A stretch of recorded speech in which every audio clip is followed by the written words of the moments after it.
The late afternoon sun spilled across the quiet street, painting the storefronts in hues of gold and amber. A black woman walked with a calm grace, her pressed uniform shirt tucked neatly beneath her jacket, the shine of her shoes catching faint glimmers of light. Her name was Victoria Taylor, though the officers who would soon surround her had no idea that she was not just any passerby.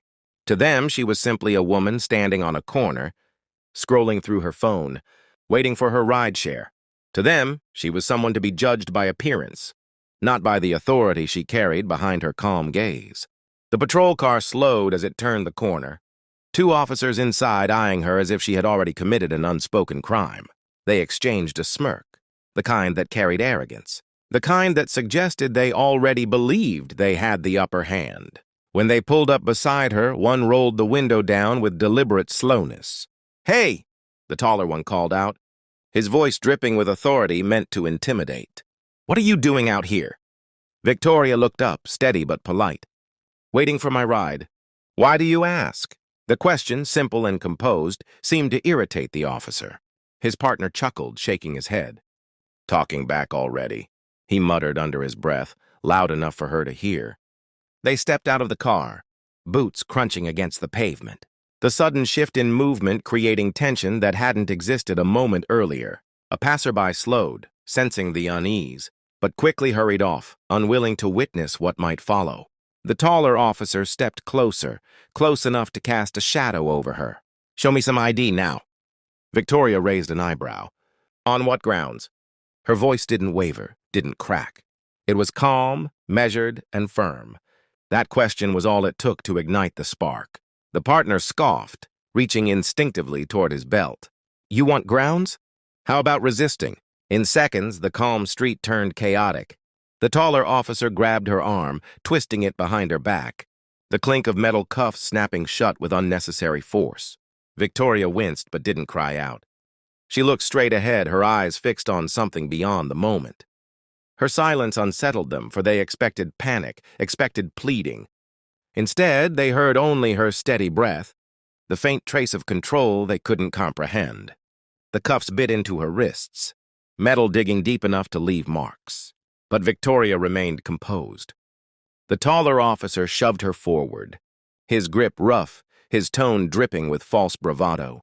"That's what happens when you mouth off to the wrong people."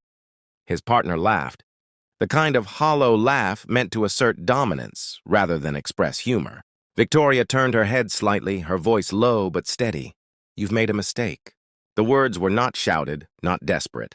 They were delivered with a calm certainty that made the officers exchange a glance, just for a moment before dismissing it with another smirk. "Oh, yeah?" the partner sneered. "And what mistake is that?" She didn't answer right away.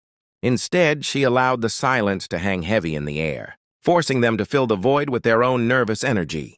When she finally spoke, her words were deliberate. "You think I'm powerless. You think my voice carries no weight. But I assure you, one call will change the course of your careers forever." The officers laughed again, but their laughter carried a tinge of unease, as if a small part of them wondered what she meant. Still, arrogance drowned out reason. "Save it!" the taller one barked, shoving her toward the car. "People like you don't get to threaten people like us." She was forced against the hood, her cheek pressed coldly against the steel. Around them, a few pedestrians stopped, their phones quietly rising to capture the unfolding scene. The officers noticed but didn't care.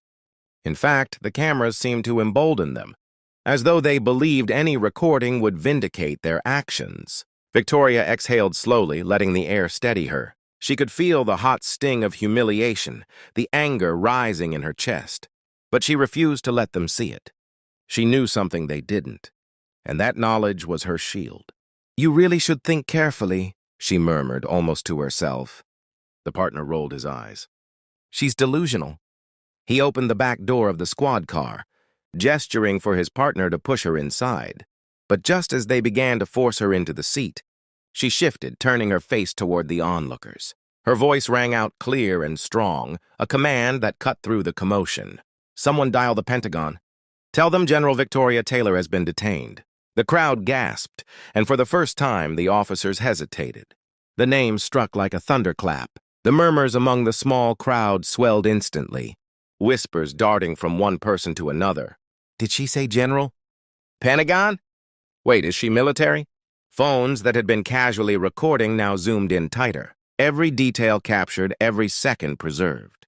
The taller officer stiffened, his grip faltering just for a breath. His partner scoffed, though the sound came out strained, forced. Nice try, lady. Nobody's buying that. Victoria's eyes locked on his, unwavering. You will. The silence that followed was suffocating, interrupted only by the sound of a bystander speaking into their phone. Yes, hi, I need to report something. There's a woman. She says she's General Victoria Taylor, and the police are arresting her. The caller's words carried urgency, their voice trembling with disbelief. The taller officer yanked her upright again, trying to mask his unease. Let's get her in the car before this circus gets out of hand. But the crowd was no longer passive. A woman near the front stepped closer, her own phone held high. I recognize her, she said firmly. She's been on the news. She's real. The officers froze for a beat, just long enough for the weight of their actions to press against them. Still, their pride wouldn't allow retreat. Everyone back up, the partner barked, shoving the air with his free hand. This is police business. Victoria, still calm despite the cuffs biting into her skin, spoke with precision. You've chosen to escalate a situation you don't understand. And now the entire world is watching. Her words rang true. Cameras surrounded them from all angles, capturing the officers' every twitch, every drop of sweat gathering on their brows. The arrogance that had fueled them moments ago was beginning to erode, crumbling under the weight of public scrutiny. One bystander shouted, She warned you! She told you who she is! Another chimed in, You're done, man! That video's going viral already. The officers exchanged a glance, no longer laughing. A flicker of doubt crossed the partner's eyes. What if she's telling the truth? The taller officer clenched his jaw, unwilling to admit fear. Doesn't matter. We're in control. Yet even as he said it, his voice carried less conviction, more fragility. Victoria straightened her shoulders, her presence undeniable despite the restraints. You were in control, she corrected softly. Not anymore. The words sliced through the air with quiet precision, cutting deeper than any shout could have. The taller officer's jaw tightened, but his hand trembled slightly on her arm. Control, once assumed without question, now teetered on the edge of collapse. Around them, the crowd swelled, voices overlapping, phones capturing every angle. A teenager in the front whispered to his friend, Bro, if she's really a general, they're finished. Victoria didn't need to raise her voice. Her authority radiated in the stillness of her tone, in the steadiness of her eyes. When you chose to lay hands on me, you chose the end of your careers. That call is already being made. You'll hear about it soon enough. The partner laughed nervously, trying to dispel the rising tension. She's bluffing. Just another loudmouth trying to scare us. But the unease in his posture betrayed his words. He kept glancing at the growing circle of onlookers, at the countless red recording lights blinking back at him like judgmental eyes. The taller officer forced her toward the car again, but his movements lacked the earlier confidence. Get in! Victoria resisted, not with force, but with presence. She turned her body slightly, enough to face the crowd. You all are witnesses. Remember this moment. Remember how quickly arrogance turns to fear when the truth stands in front of it. The crowd murmured, some nodding, others filming closer. One middle-aged man spoke loudly, his voice carrying. She's right. Y'all better let her go. If she's who she says she is, you just put your hands on the wrong woman. The partner snapped back, his voice cracking. Back off. He reached toward his belt, but before he could draw, Victoria spoke again, sharper this time. Don't. The single word froze him in place. It wasn't shouted, but the authority behind it was unmistakable. The kind of command that came from years of leading soldiers, of giving orders that meant life or death. His hand hovered uncertainly, and then slowly, he let it fall. The taller officer swallowed hard, his eyes darting between his partner and Victoria. The defiance that had once fueled his every move now wavered under the weight of uncertainty. The murmurs of the crowd grew louder, bolder. Then a phone rang, clear, shrill, undeniable. One of the bystanders answered, their eyes widening. It's the Pentagon. They want to talk to her, right now. The moment the words, "It's the Pentagon," left the bystander's lips, the entire street shifted. Gasps rippled through the crowd. Eyes widened, and the once passive witnesses leaned in closer, phones trembling as they captured every detail. The officers froze, caught between disbelief and dawning horror. Victoria lifted her chin, her eyes locking on the taller officer. "Take the phone to my ear, now." For a second, he didn't move. Pride clashed violently with fear inside him, his authority unraveling strand by strand. The crowd sensed it, their murmurs rising like a tide. Finally, with an unsteady hand, he grabbed the phone from the bystander and pressed it to her ear. "General Taylor?" The voice on the other end was sharp, urgent, carrying the weight of high command. "Are you secure?" Her reply was calm, controlled, yet every syllable dripped with the steel of discipline. "I am restrained, but I am secure.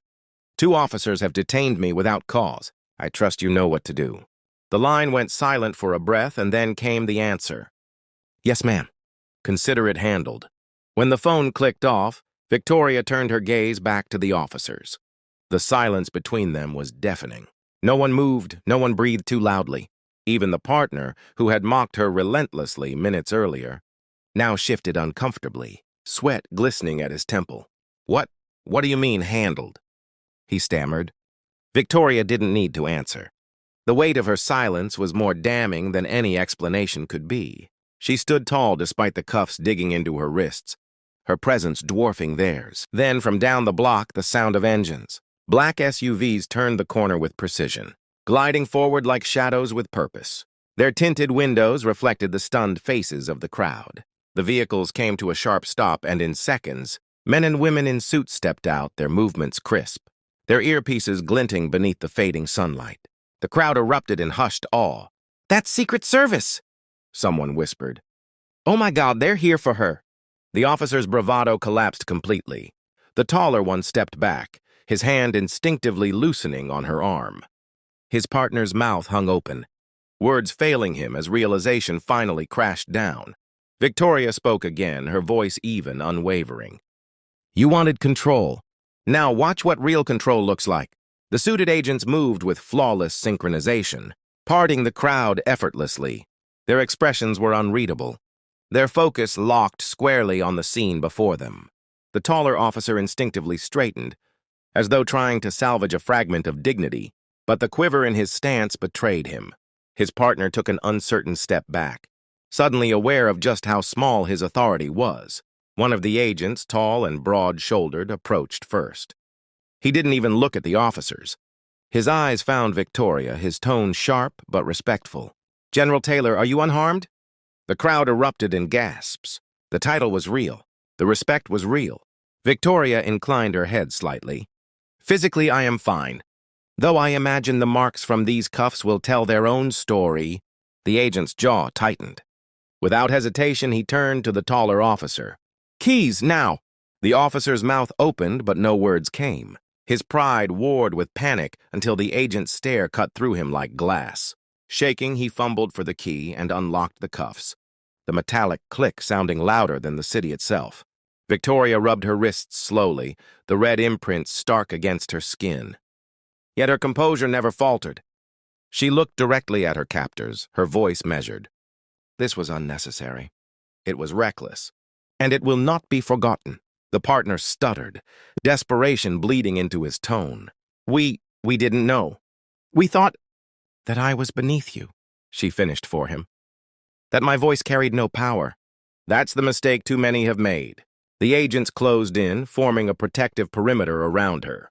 The taller officer took a shaky step forward, as though grasping at control one last time. "We were just doing our jobs." Victoria's gaze pierced him. "Your job is to protect and serve, not to humiliate and abuse.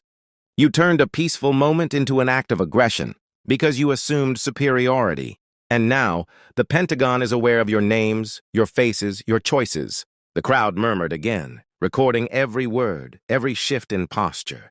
An agent stepped closer to the officers, lowering his voice, though it still carried menace. "You two are finished. You'll be lucky if termination is all that follows." The partner's face drained of color. The taller one clenched his fists, but he no longer had the courage to speak. Their world, once secure behind badges and arrogance, was crumbling before their eyes. The agents guided Victoria a few steps away from the squad car, their formation tight and deliberate. The crowd parted for her, phones still lifted, capturing her every stride. She no longer looked like a detainee. She looked like a commander walking into a battlefield she already controlled. The taller officer's chest rose and fell rapidly, panic pressing against the shell of authority he tried to maintain. His partner leaned toward him, whispering harshly. "We're screwed. Do you get it? We just cuffed a general." A general. The taller one's face twitched, but he couldn't form words. He looked at Victoria, then at the SUVs, then back at the sea of recording phones. Each glance made the reality sink deeper. Victoria stopped, turning her head back to the officers. Her eyes were calm, but there was no warmth in them. "You'll explain this one day," she said. "Not to me, not to the Pentagon, to yourselves. You'll replay the moment you chose ego over duty, and you'll wonder if it was worth it." The crowd hushed, listening as if each syllable carried a verdict. The weight of her words pressed down on the officers like chains, heavier than the ones they had tried to place on her. One of the agents leaned close to Victoria. "Ma'am, we should escort you now." But she lifted a hand slightly, signaling patience. "No, let them hear this." She stepped closer to the officers, her voice still level. "Authority is not about the badge, or the gun, or the uniform. Authority is earned through service, through discipline, through respect. You mistook cruelty for control, and now you stand exposed." The partner shook his head in disbelief, muttering, "This can't be happening. This can't." "It is," Victoria cut in, her tone razor sharp. "And it's being broadcast by every camera pointed at you." The taller officer's shoulders slumped. His partner looked away, shame carving lines across his face. The power dynamic had flipped so completely that even the bystanders sensed it. What had started as an attempt to humiliate her had transformed into their own public unmasking. The agents finally moved to guide Victoria toward the waiting SUV. But before stepping inside, she turned once more, her silhouette framed by the setting sun. "This is the last moment you'll ever stand in uniform with authority. Remember it well. Your careers end today." The door of the black SUV swung open with quiet precision, but Victoria paused before stepping inside. She knew the power of optics, the importance of letting the world see strength in its truest form. Turning back toward the crowd, she raised her voice just enough to be carried over the restless murmurs. "Let this be a reminder," she declared, her words slicing through the heavy air. "That dignity is not something you can strip away with cuffs. Authority is not something you can impose through force. Respect is commanded by character, not demanded through fear."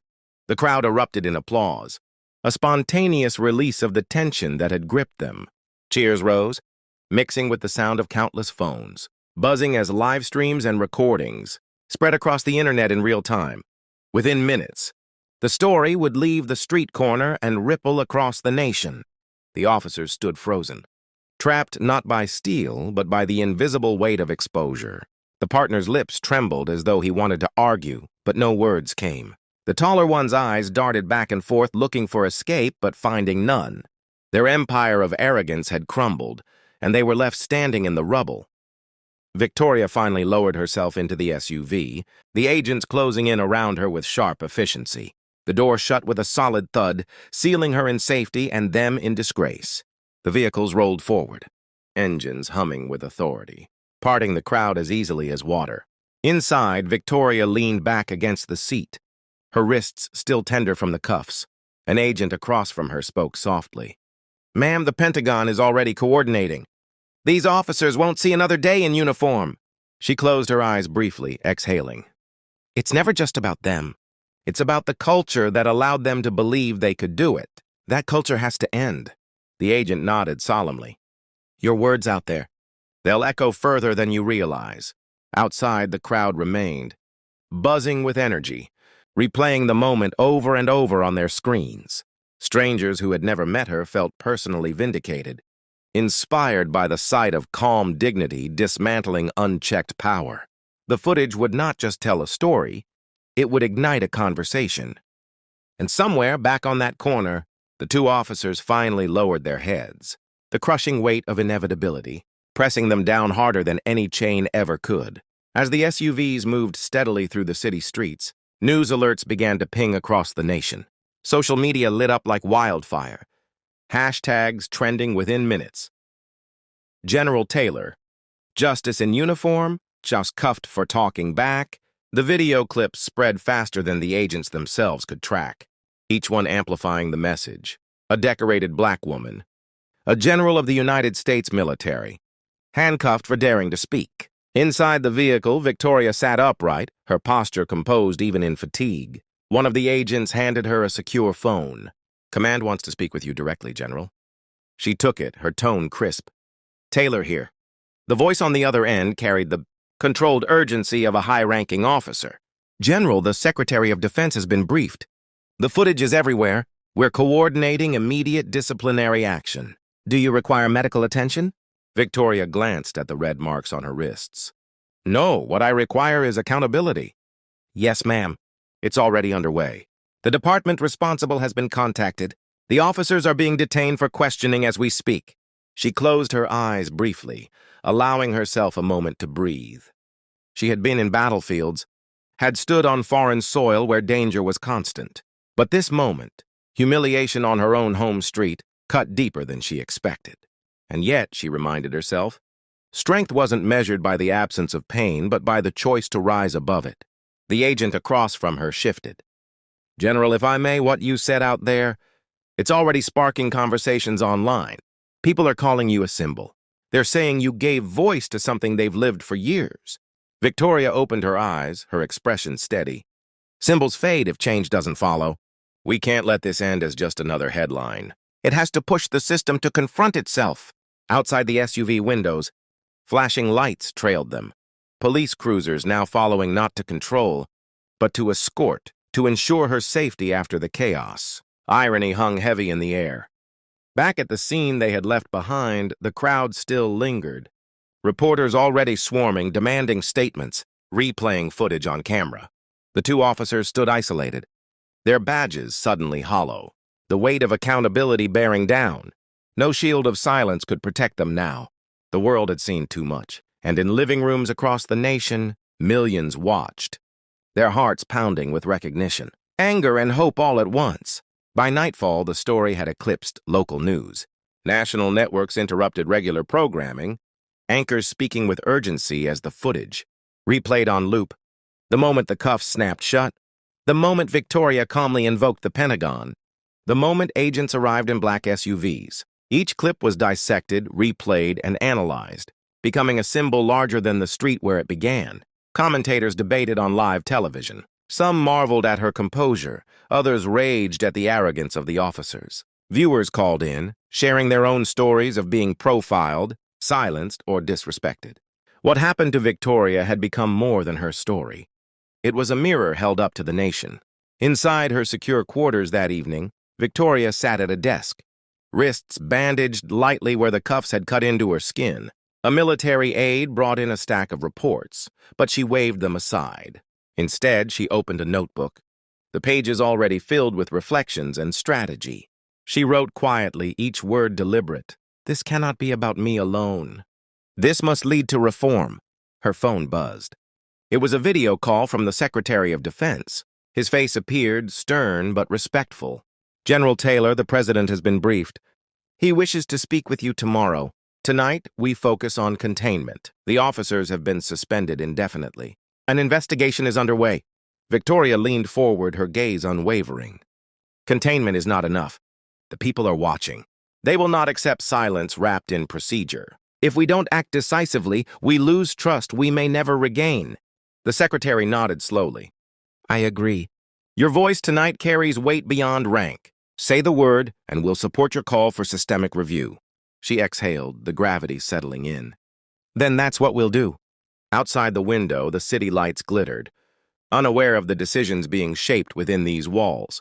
On the streets below, protesters had already gathered, holding signs, chanting her name alongside demands for justice. What began as a confrontation between three people had grown into a movement.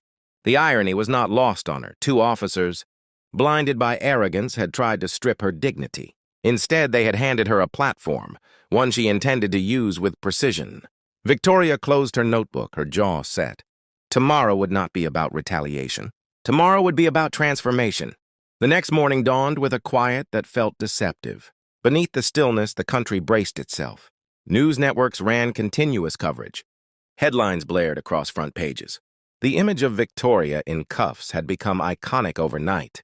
Shared, reposted, transformed into murals and digital art, the embodiment of both outrage and resilience. In the White House, preparations were underway. The president had called an emergency meeting, and among the officials present, anticipation was thick. But it was Victoria's arrival that commanded the room. She entered not as a victim, not even just as a general, but as the voice of a wounded yet unyielding people. The president extended his hand. "General Taylor, thank you for coming on such short notice." She clasped it firmly. "Mr. President, thank you for listening." The meeting began with reports, public reaction, global coverage, potential risks to national trust. But when Victoria spoke, the room shifted. "This is not about me," she began. "This is about every citizen who has ever been told their dignity is negotiable. It's about the officers who think their badge is a license for arrogance, and the institutions that have enabled them. We have an opportunity to act, not with statements, but with reform." Silence followed, heavy and thoughtful. The president nodded. "What do you propose?" She outlined it clearly. Mandatory accountability measures, independent oversight boards, national standards for officer conduct, consequences not hidden behind bureaucracy but laid bare for the public. Justice cannot depend on who's watching with a camera. It must be built into the foundation of the system. The president leaned back, absorbing her words. Finally, he said, "General, you may have just given this country the clarity it needs. We'll move forward, with your guidance." When the meeting concluded, reporters swarmed outside, their cameras flashing like 1,000 restless eyes. Victoria stepped to the podium, flanked by officials, and spoke directly to the nation. Her voice was steady, resolute. "What happened to me was wrong. But I stand here not broken, not bitter, but determined. Determined that no one, regardless of their race, gender, or status, should endure humiliation at the hands of those sworn to protect. Change is not optional. Change is our duty." The words echoed across airwaves, into homes, into hearts. The footage of her standing tall, wrists still bearing faint marks from the cuffs, became the symbol of a turning point. That night, as she returned to her quarters, Victoria finally allowed herself a moment of stillness. She looked out at the city below, restless, alive, demanding justice. She knew the fight ahead would be long, filled with resistance. But she also knew that battles weren't won by weapons alone. They were won by unyielding truth, and in that truth she had found her mission renewed. The officers who tried to break her had instead become the catalyst for something far greater, a movement that would outlast them, outshine their arrogance, and reshape the very system they once hid behind. Her story was no longer hers alone. It belonged to everyone who believed dignity could not be handcuffed.